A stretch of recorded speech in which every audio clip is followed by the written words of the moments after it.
আসসালামু আলাইকুম। আমার ছোট্ট ছোট্ট বন্ধুদের জন্য যারা প্রথম শ্রেণীতে পড়ে তাদের বই থেকে একটি গল্প শোনাবো আজ তাদের উদ্দেশ্যে। গল্পটির নাম ডালিম কুমার ও কঙ্কাবতী। এক ছিল রাজপুত্র, তার নাম ডালিম কুমার। তার ছিল এক পঙ্খিরাজ ঘোড়া। ঘোড়ায় চড়ে দেশ বিদেশে ঘুরে বেড়াতো। একবার ঘুরতে ঘুরতে অচিনপুরে চলে এলো। তার অনেক ক্লান্ত লাগলো। সে গাছের ছায়ায় ঘুমিয়ে পড়ল। ওই গাছে থাকতো ব্যঙ্গমা আর ব্যঙ্গমী। তারা কথা বলছিল।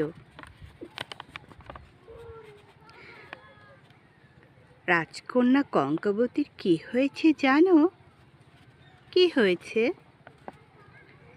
এই কথা শুনে ডালিম কুমারের ঘুম ভেঙে গেল।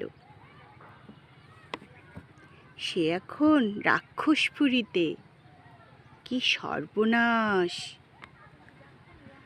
রাক্ষসপুরী থেকে অনেক দূরে, ৭ সাগর ১৩ নদীর ওপারে। ডালিম কুমার ৭ সাগর ১৩ নদী পার হলো। তারপর রাক্ষসপুরীতে পৌঁছালো। ওঠো কঙ্কাবতী। কঙ্কাবতীকে ডাকলো, কিন্তু কঙ্কাবতীর কোনো ঘুম ভাঙছে না। তখন রাজকন্যা কঙ্কাবতী সোনার পালঙ্কে ঘুমিয়ে আছে। কিছুতেই তার ঘুম ভাঙে না। ডালিম কুমার দেখতে পেল কঙ্কাবতীর মাথার কাছে রূপার কাঠি আর পায়ের কাছে সোনার কাঠি। তখন ডালিম কুমার মাথার কাছে সোনার কাঠি নিয়ে এলো আর পায়ের কাছে নিয়ে এলো রূপার কাঠি। কি সর্বনাশ! এখনই তো রাক্ষস চলে আসবে। অমনি কঙ্কাবতী জেগে উঠল সোনার কাঠি রূপার কাঠির পরিবর্তনের ফলে। হাও মাও খাও! ঠিক তখনই রাক্ষস ঘরে ঢুকল। সাথে সাথে ডালিম কুমার তরবারি বের করল।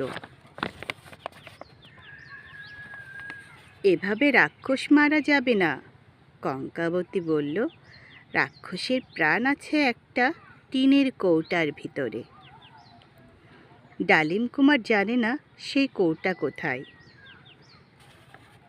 কঙ্কাবতী তখন বলল, তোমার তরবারি আমার কাছে দাও। কঙ্কাবতী ছিল অনেক সাহসী।